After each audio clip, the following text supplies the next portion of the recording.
एक दिन मैं राहुल गांधी की मैंने पदयात्रा देखी और आज मैंने आपको बताया था कि एक मैसिव टर्नआउट है और ये 2024 के लिए समझिए कि करो या मरो की स्थिति में है कांग्रेस। डू एंड डाई की स्थिति है और लगता है कि कांग्रेस को एक बड़ा हथियार मिल गया है, जिसको अगर हम माइथोलॉजिकल टर्म में कहो तो संजीवनी मिल गई है। और कांग्रेस ने अब ऐलान किया है कि राहुल गांधी की जो ये लगभग जो 150 दिनों की 4000 किलोमीटर की यात्रा है, उसके बाद ठीक उसके बाद गुजरात से अरुणाचल प्रदेश मतलब पूरा नॉर्थ ईस्ट और पूरा पश्चिम का जो हिस्सा है उसको लेकर उन्होंने अब अनाउंस किया है कि वो एक बड़ी पदयात्रा करेंगे गुजरात से लेकर अरुणाचल तक। तो आप सोचिए, मैं बार बार आपको कह रहा हूं कि सरकार भारत में डेमोक्रेसी की जड़ें गहरी है, लोगों को बात करनी पड़ेगी। फिलहाल गुजरात मॉडल 2024 में फेल होता दिख रहा है। मैंने पहले भी आपको बताया था कि मनमोहन सिंह भी 10 साल इस देश में प्रधानमंत्री बन के गए थे, नेहरू भी रहे हैं, इंदिरा गांधी भी रही है, लेकिन हाल के दिनों में जिस तरह की एक चुप्पी थी, जिस तरह का ट्रोल चल रहा था, जिस तरह से जो दबी छुपी बातें थी उसको लोग लिखने पढ़ने लगे थे। लेकिन सवाल यही है कि SC ST OBC माइनॉरिटी की जो पॉलिटिकल लीडरशिप है, चाहे सपा हो, बसपा हो, JMM हो, RJD हो, JDU हो, उनकी क्या रणनीति होगी। नीतीश कुमार ने अपना गेम अपनी बाजी खेल दी है। चंद्रशेखर आजाद रावण से उनकी मुलाकात हुई है, बहुत अहम मुलाकात है, शानदार चीजें हैं ये सब। लेकिन आप कल्पना कीजिए, दो बड़े नेता हैं, दो बड़े कम्युनिटी के बड़े नेता हैं। ओवैसी साहब को मैं बड़ा नेता मानता हूं और BSP सुप्रीमो मायावती सबसे बड़ी नेता है इस देश का। इन दोनों पर सब कुछ निर्भर करता है। लेकिन सवाल है कि अगर वो जो विपक्ष की यूनिटी बन रही है, अगर उसमें मायावती जी नहीं आती हैं तो यकीन मानिए उनकी पूरी विश्वसनीयता खतरे में पड़ जाएगी। वहीं अगर ओवैसी इस अलायंस में नहीं आते हैं तो उनकी भी पूरी विश्वसनीयता खतरे में पड़ जाएगी, क्योंकि अगर कम्युनिटी के हिसाब से देखें तो मुस्लिम समाज और शेड्यूल कास्ट के लोग सबसे ज्यादा परेशान हैं। मुस्लिमों के साथ जाति धर्म के नाम पर अत्याचार हो रहा है, उनको मॉब लिंचिंग हो रही है, उनके यहां तक कि संवैधानिक अधिकार उनका खतरे में है। CA NRC के जरिए उनको कहा जा रहा है कि आप भारतीय हैं, ये साबित कीजिए। वही शेड्यूल कास्ट जिसको अछूत समझा गया, शूद्र समझा गया, जिनके पास न जमीनें हैं, न व्यापार है, न एजुकेशन था, वो जो भी उन्होंने अपने लिए मेहनत से संविधान की बदौलत, रिजर्वेशन की बदौलत उन्होंने एक बड़ा मिडिल क्लास पैदा हुआ है। लेकिन जिस तरह से प्राइवेटाइजेशन हो रहा है, जिस तरह से सरकारी नौकरियां खत्म हो रही है और जिस तरह से कास्ट एट्रोसिटी बढ़ा है, एक्सप्लॉइटेशन बढ़ा है, उसके बाद वो तबका सबसे ज्यादा हाशिए पर महसूस करता है अपने आप को। लेकिन वो एजुकेशनली और पॉलिटिकली बहुत अवेयर है। वही दूसरा एक सबसे बड़ा तबका है, कम्युनिटी है OBC, अदर बैकवर्ड क्लासेस, उसके पास कुछ नहीं है, न वो एजुकेशनली हाई लेवल पे है, अवेयरनेस है, थोड़ी सी जमीन है उनके पास, गाय है, भैंस है, कमाते खाते हैं, लेकिन उनके पास उनका judiciary, media, bureaucracy, college, university में भागीदारी बिल्कुल नहीं है। आप सोचिए, सुप्रीम कोर्ट में जजेस की संख्या देख लीजिए, एक OBC के जज हैं, एक शेड्यूल कास्ट हैं, एक माइनॉरिटी से हैं, ये स्थिति है। आप कैबिनेट सेक्रेटरी देख लीजिए, PMO में देख लीजिए, 75 के करीब IAS होते हैं सेक्रेटरी लेवल के, जो इस देश के तमाम बड़े फैसले करते हैं, वहां उनकी भागीदारी नहीं है। मंत्रिमंडल आप देख लीजिए, फाइनेंस मिनिस्टर किसके पास है, डिफेंस मिनिस्ट्री किसके पास है, एजुकेशन किसके पास है। तो ये तमाम जो पावरफुल जो जगह है, जहां से पावर सेंटर जिसको हम लोग कहते हैं, बिजनेस में उनकी भागीदारी नहीं है। उनकी बहुत पॉलिटिकल चर्निंग हो रही है। जिस तरह से झारखंड में हेमंत सोरेन ने कल जिस तरह से अनाउंसमेंट किया है कि हम 27% reservation at any cost implement करेंगे OBC के लिए, शेड्यूल कास्ट के रिजर्वेशन को और ट्राइबल के रिजर्वेशन को। एक बड़ा मसला है, 15 से 20 करोड़ ट्राइबल की आबादी है इस देश में, आज भी वो मुख्य धारा से कटे हुए हैं, उनका रिप्रेजेंटेशन सबसे कम है। इस देश में सिर्फ एक ट्राइबल मुख्यमंत्री है आज के डेट में। आजादी के 75 साल बाद ट्राइबल महिला को राष्ट्रपति बनाया गया है, वो भी टोकनिज्म है। तो सोचिए, ये सब सवाल पैदा होता है। इस देश में 60% आबादी OBC की है, उसके कितने मुख्यमंत्री हैं, कितने सेक्रेटरी हैं? और सवाल मुख्यमंत्री और मंत्री का नहीं है। प्रधानमंत्री मोदी ने खुद को OBC प्रोजेक्ट किया था, 27 ओबीसी के मिनिस्टर्स बनाए गए, उनका पोर्टफोलियो चेक कीजिए, उनके मंत्रालय में क्या है। सवाल यह है कि उनके हक अधिकार कैसे सुरक्षित रहेंगे। सवाल यह है कि जितना ज्यादा निजीकरण बढ़ेगा, कॉर्पोरेट सेक्टर को जितना ज्यादा बढ़ाया जाएगा, एससी एसटी ओबीसी माइनॉरिटी के जो चांसेज है, जो उनके लिए मौका है, वो खत्म हो रहा है। ये बात जैसे एससी एसटी ओबीसी माइनॉरिटी की जो पहली नस्लें हैं, जो हायर एजुकेशन में आ रही है, कॉलेज यूनिवर्सिटी में आ रही है, जो सोशल मीडिया पर आ रही है, वो समझ रहे हैं कि उनके लिए मौका खत्म हो रहा है। सोचिए, कल्पना कीजिए, 15 से 20% भी आबादी अगर आप मान लीजिए जनरल कैटेगरी के लोगों को। कल मैं हरियाणा में अरविंद केजरीवाल का एक भाषण सुन रहा था। भगवंत मान उनके मंच पर है, अरविंद केजरीवाल उनके मंच पर है। आप सब जानते हैं Arvind Kejriwal youth for equality चलाते थे, सवर्ण समाज से आते हैं, आरक्षण के बड़े खिलाफ रहे थे। कल एक सवर्ण समाज के युवा ने पूछा, वही सारा जो घिसी पिटा उनका जो लॉजिक है, जिसमें कोई दम नहीं। सोचिए, 49.5% रिजर्वेशन है इस देश में 90% लोगों को, 49.5%, मतलब 51% जो जगह है वो 10% लोगों के लिए है। और वो लोग अपने लोगों से कंपटीशन नहीं कर पाते हैं और उसका ठिकरा एससी एसटी ओबीसी पर फोड़ते हैं। मैं आपको समझाता हूं। सोचिए, स्वरूपा सरस्वती जो शंकराचार्य थे, उनकी निधन हो गया। प्रियंका पासवान ने उन पर एक ट्वीट किया, एक पोस्ट लिखा कि शंकराचार्य आरक्षण विरोधी थे और जातिवाद को मानते थे। उन्होंने कई मौकों पर कहा कि शूद्रों और अछूतों को मंदिर नहीं आना चाहिए।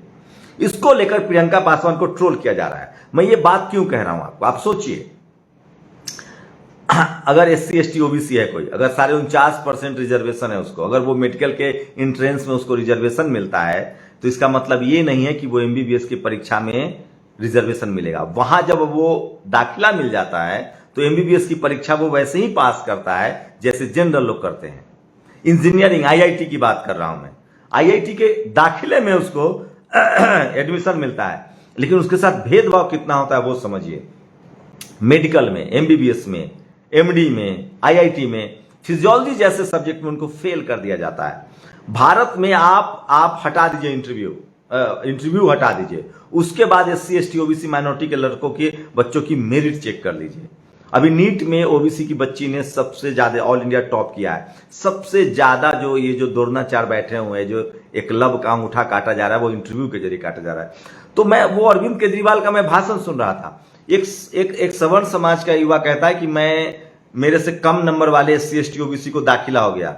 उसको समझाइए कि सर, आपके पास 15% आपकी आबादी है और 51% संसाधन आपके पास है, नौकरियां आपके पास है, एडमिशन आपके पास है। 49.5% में 90% लोग हैं, और वहां भी जो दाखिला देने वाले लोग हैं वो घोर कास्टिस्ट, मनुवादी, जातिवादी और ब्राह्मणवादी लोग हैं। वो आज भी ईमानदारी से दाखिला नहीं दे रहे हैं। ये वो तमाम सवाल है जो अब एससी एसटी ओबीसी माइनॉरिटी के लोग समझने लगे हैं, बात करने लगे हैं। पहले क्या था, आजादी के समय एससी एसटी ओबीसी माइनॉरिटी की एजुकेशन कम थी। कुछ लोग जो पॉलिटिकली लालू यादव हों या करुणानिधि हों, चाहे कांसी राम साहब हों, चाहे शरद यादव हों, चाहे बाबा साहब थे, ऐसे चुनिंदा मुट्ठी भर लोग थे जो हायर एजुकेशन में थे, पढ़े लिखे थे और वो समाज की दुर्दशा को समझ रहे थे। लेकिन उस समय वो समाज तैयार नहीं था। आज ठीक उल्टा हुआ है। आज पॉलिटिकल लीडरशिप में भले चुप्पी है, लेकिन समाज बड़े पैमाने पर तैयार हुआ है। मुस्लिम कम्युनिटी में 90% लोग ओबीसी में आते हैं।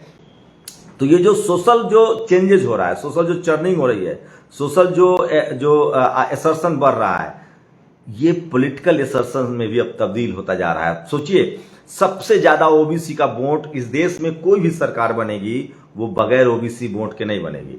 अगर मुस्लिम एक तरफ वोट करे तो उनकी संख्या 15 से 16%, 20% है। ट्राइबल एक जगह वोट करे तो 15% है। शेड्यूल कास्ट एक जगह वोट करे तो भी 15% है। सवर्ण समाज के लोग एक मुश्त वोट करे तो भी 15% है। ओबीसी कम्युनिटी एक ऐसी कम्युनिटी है जिसकी संख्या लगभग 60% है। 50% भी मान लीजिए तो वो अकेले सरकार बना सकता है। लेकिन उसका चूंकि शैक्षणिक और सामाजिक रूप से इतना पिछड़ापन है कि वो धर्म के नाम पर वोट करते हैं उस पार्टी को जो पार्टी उनके आरक्षण को खत्म कर रही है। शेड्यूल कास्ट के लोग ये काम नहीं करते हैं क्योंकि उनका पॉलिटिकल सोशल अवेयरनेस बहुत ज्यादा है। लेकिन वही ओबीसी अब नब्ज बन गया है। हेमंत सोरेन को समझ में आ गया है। सोचिए, राजस्थान में चुनाव होने वाला है, कांग्रेस की हार तय है। उनका बेड़ा गर्क हो जाएगा अगर उन्होंने 27% रिजर्वेशन, सोचिए मंडल कमीशन के रिकमेंडेशन में है 27-28 रिकमेंडेशन है, जिसमें रिजर्वेशन सिर्फ एक पक्ष है।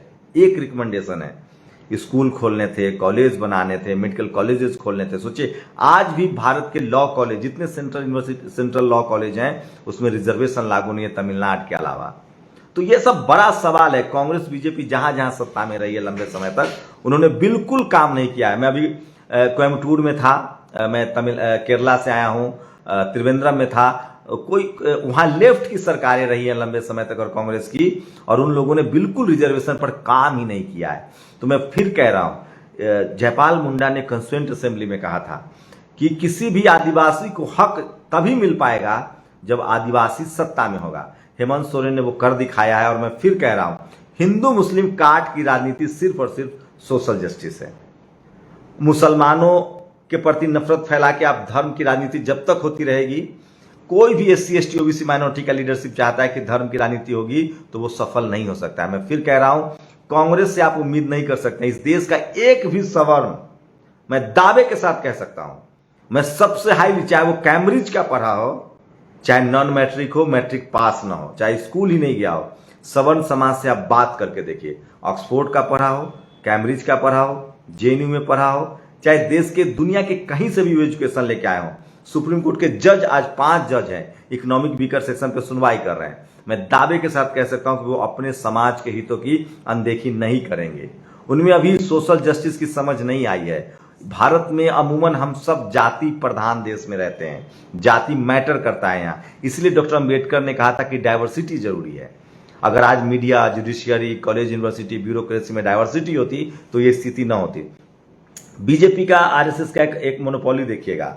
जहां जहां वो अधिकारी जो सवर्ण समाज से हैं, उनको लगातार एक्सटेंशन दिया जा रहा है। गुजरात के DGP को 8 महीने का एक्सटेंशन दिया गया है। ED, इन्फोर्समेंट डायरेक्टरेट के जो हेड हैं मिश्रा जी, उनको एक्सटेंशन दिया जा रहा है। ये सब क्यों किया जा रहा है? क्योंकि वो आइडियोलॉजिकली उस पार्टी से और उस विचारधारा से सहमत हैं और वो अपने उस पार्टी के लिए काम करते हैं। सोचिए, जो समाज आपको चपरासी नहीं बनने देना चाहता है, वो चीफ मिनिस्टर आपको बनने देगा, चीफ जस्टिस बनने देगा। ये बात हेमंत सोरेन के समझ में आ गई। और अब दावे के साथ कह सकता हूं कि 25 साल तो एकदम भूल जाइए, झारखंड में बीजेपी के लिए अब कोई मौका नहीं है अगर 27% रिजर्वेशन OBC का इंप्लीमेंट कर दिया जाए। क्योंकि बहुत फर्टाइल लैंड है, मिनरल्स है, वहां खनिज है, संपदा है, बड़ी बड़ी कंपनियां हैं, खासकर कोल माइंस हैं, भारतीय कोल लिमिटेड है वहां पे। तो ये सारे फैक्टर हैं। छत्तीसगढ़ में अगर कांग्रेस को बचाना है अपनी सरकार, तो OBC को 27% रिजर्वेशन वहां भी नहीं है। सोचिए, 69% रिजर्वेशन तमिलनाडु में है। बिहार में 27% रिजर्वेशन कर्पूरी ठाकुर के समय इंप्लीमेंट हो गया। तो जहां जहां SC ST OBC माइनॉरिटी की लीडरशिप वाली पार्टियां, उनके नेता नहीं है, वहां वहां तकलीफें हैं। जहां जहां कांग्रेस बीजेपी सवर्ण लीडरशिप है, मेरी 2 दिनों तक कांग्रेस के एक तेज तरार सवर्ण थिंक टैंक से बातचीत हुई। वो किसी मुद्दे पर यह मानने के लिए तैयार नहीं थे कि रिजर्वेशन की राजनीति, कमंडल की राजनीति, कमंडल का काट है। मैं फिर कह रहा हूं, मैं इस बात से 100% सहमत हूं कि कमंडल का काट सिर्फ मंडल है। अगर राजस्थान में चुनाव होना है, छत्तीसगढ़ में चुनाव होना है, कांग्रेस दोनों जगह सरकार है, अगर वो अनाउंसमेंट नहीं करती है 27% रिजर्वेशन का, तो यकीन जान लीजिए वहां से कांग्रेस का बोरिया बिस्तर बंद होने वाला है। क्योंकि कास्ट एट्रोसिटी पर उनका कंट्रोल नहीं है, शेड्यूल कास्ट के लोग उनसे नाराज हैं और मुस्लिम्स के वोट से वो चुनाव नहीं जीतेंगे। सवर्ण उनको वोट नहीं करता है और OBC के लोग, अगर OBC आरक्षण नहीं लागू होता है तो ऑब्वियस बात है वो बीजेपी के साथ जाएंगे। क्योंकि अगर उनको अधिकार मिलेगा तो वहां रहेंगे, अधिकार नहीं मिल रहा है तो धर्म बचाएंगे। धर्म बड़ी चीज होती है। तो ये एक बड़ा फैक्टर है। तो मैं फिर कह रहा हूं, कमंडल का काट सिर्फ मंडल कमीशन है, सोशल जस्टिस है। और ये बात बाकी राजनेताओं को समझना पड़ेगा। अगर आप नहीं समझेंगे तो यकीन मानिए देर हो जाएगी। और सोचिए, ये बात बीजेपी बहुत बेहतर तरीके से समझती है। सोचिए, यूपी चुनाव के समय बीजेपी ने OBC की कम्युनिटी को कहा कि हम शेड्यूल कास्ट में बनाएंगे, जबकि यह संभव नहीं है। जब तक जातीय जनगणना नहीं होता है, जब तक रिप्रेजेंटेशन का सवाल हल ही नहीं होगा, जब तक पता न चल जाए कि किसकी कितनी संख्या है। वो एक चुनावी शगुफा था, छोड़ा गया। OBC ने वोट किया कि वो शेड्यूल कास्ट कमेटी में आएंगे और उनको इलाहाबाद हाई कोर्ट ने उसको रद्द कर दिया। अब केंद्र सरकार ने शेड्यूल कास्ट के कुछ जातियों को चुना है, जिसको कह रहे हैं कि हम शेड्यूल ट्राइब में उनको जगह देंगे। इसलिए क्योंकि वहां चुनाव है, गुजरात में चुनाव है, गुजरात में मामला फंसा हुआ है, आपको बता दें मध्य प्रदेश में मामला फंसा हुआ है। तो ये झुंझुना है, ये भी रद्द हो जाएगा सुप्रीम कोर्ट से। इकोनॉमिक वीकर सेक्शन रद्द नहीं होगा। सोचिए, इकोनॉमिक वीकर सेक्शन का पूरा मामला सुप्रीम कोर्ट में है, लेकिन वो रिजर्वेशन इंप्लीमेंट कर दिया गया है। आप कट ऑफ देखेंगे तो पागल हो जाएंगे, 4 नंबर 6 नंबर, मतलब शेड्यूल कास्ट से, शेड्यूल ट्राइब से भी 10 गुना ज्यादा नीचे उनका कट ऑफ आता है। ये लोग मेरिट की बात करते थे, ओबीसी का कट ऑफ जो है वो जनरल से ज्यादा जा रहा है क्योंकि उनकी संख्या ज्यादा है। तो ये वो तमाम सवाल है जिस पर राजनीति होनी चाहिए। और 2024 का चुनाव आप देखिएगा, रोजगार, सोशल जस्टिस, नीतीश कुमार को समझ है राजनीति की। चंद्रशेखर रावत से मुलाकात हुई है, वो बड़े शेड्यूल कास्ट रिप्रेजेंटेशन हो सकते हैं। फैसला करना होगा मायावती जी को और ओवैसी को, नवीन पटनायक, जगन मोहन रेड्डी और ममता बनर्जी, ये देर सवेर ये इस गठबंधन की तरफ आएंगे। लेकिन सवाल कांग्रेस का है कि क्या कांग्रेस के जो सवर्ण लॉबी है, जो सवर्ण लीडरशिप है, वो राहुल गांधी को समझा पाएगी, प्रियंका गांधी को, कि सोशल जस्टिस के बगैर काम नहीं चलेगा। क्योंकि शेड्यूल कास्ट की जो लीडरशिप है कांग्रेस में अभी भी वो नहीं बोलती है, डरे हुए हैं, चुप।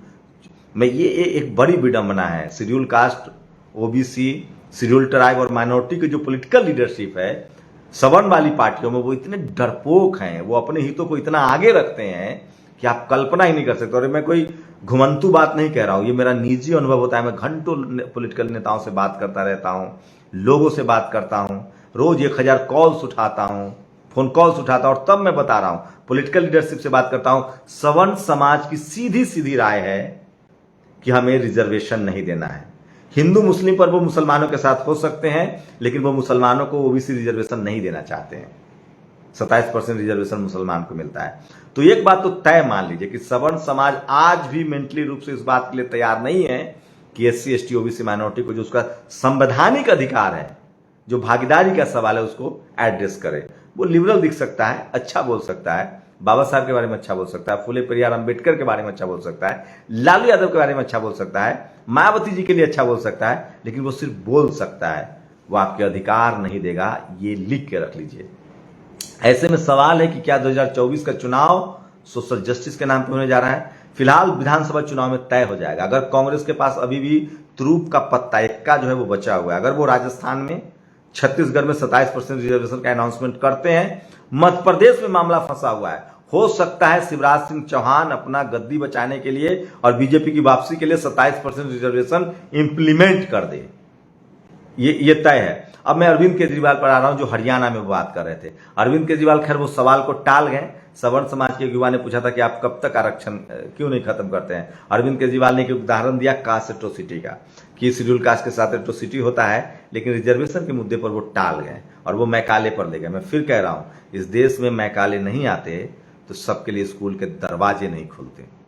इसलिए ऐसे लोगों से सावधान रहिए।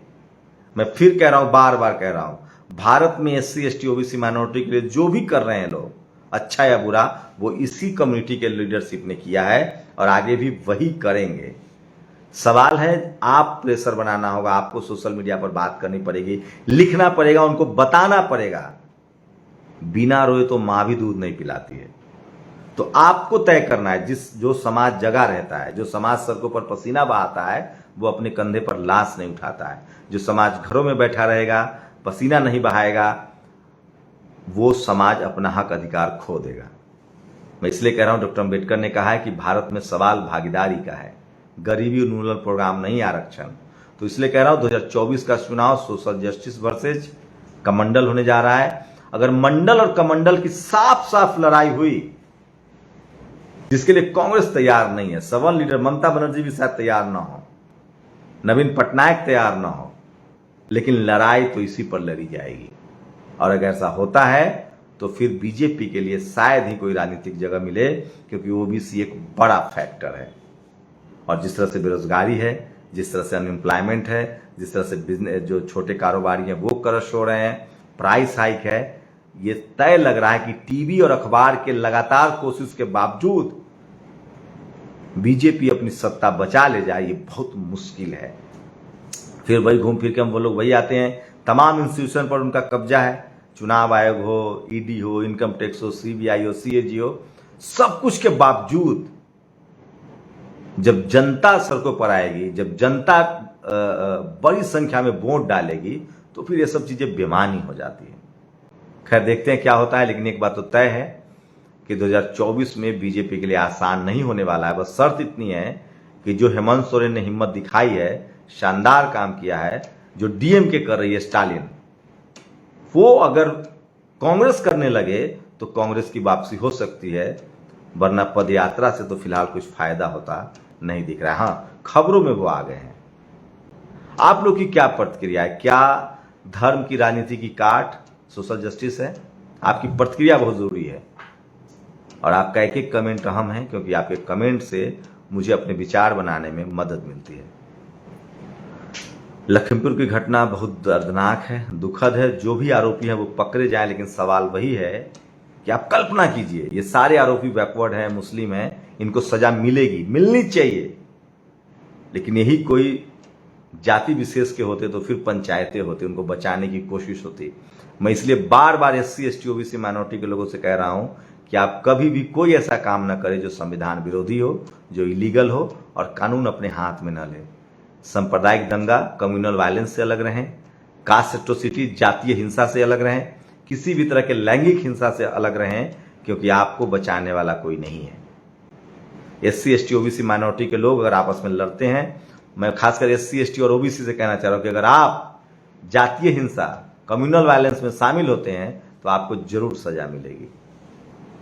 इसलिए इस देश को मजबूत बनाइए, संविधान को मजबूत बनाइए और एक बेहतर नागरिक बनिए। और डेमोक्रेसी की जड़ें जितनी गहरी होंगी, इस देश में लाचारी, बेबसी, गरीबी सब ज्यादा समय तक नहीं रह पाएगी। अगर संविधान लागू होता है बेहतर तरीके से, तो सबको बराबर का अधिकार मिलेगा। मैं फिर कह रहा हूं, जो पॉलिटिकल सिनेरियो बन रहा है, लोग आवाज उठा रहे हैं, सब जगह से बातें हो रही है और सोशल मीडिया ने वो स्पेस दिया है कि लोग अपनी बातें रख रहे हैं, सब पर सवाल उठ रहे हैं, सबको चेक एंड बैलेंस किया जा रहा है और डेमोक्रेसी के लिए शानदार है। आप लोग अपनी प्रतिक्रिया जरूर दीजिए। शुक्रिया।